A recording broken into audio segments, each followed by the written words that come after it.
مرحبا مرحبا بكم وأهلا أهلا وسهلا بالشيخ حسن. أسأل الله عز وجل أن يعلمنا وإياكم العلم النافع والعمل الصالح، وأن يجعلنا وإياكم هداة مهتدين لا ضالين ولا مضلين. فإن من أعظم ما ينبغي لطالب العلم في هذا الزمان أن يستغل تلك الوسائل التي أخرجها الله عز وجل لعباده، والتي توصل صوته وتوصل العلم إلى أطراف الأرض.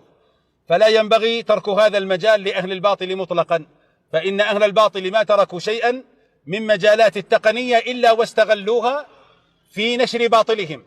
فينبغي لأهل الدين وأهل العلم وأهل الصلاح أن لا يقصروا في استغلال هذه الوسائل وتلك الثغرات التي يستطيعون الوصول بها إلى آخر نقطة في هذه الأرض.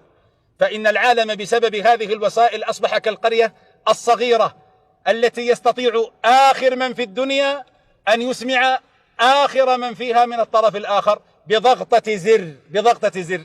فإذا كان الإنسان لا يستطيع أن يسافر فتلك الوسائل سوف تسافر به، وإذا كان فقيرا لا يستطيع أن يركب الطائرة فتلك الوسائل ستركبه الطائرة وسيصل صوته إلى مشارق الأرض ومغاربها. فإن العجز، أعظم العجز في هذا الزمان، من يقدر على استغلال هذه الوسائل في إيصال كلمة الحق وفي الدعوة إلى الله عز وجل ثم يقصر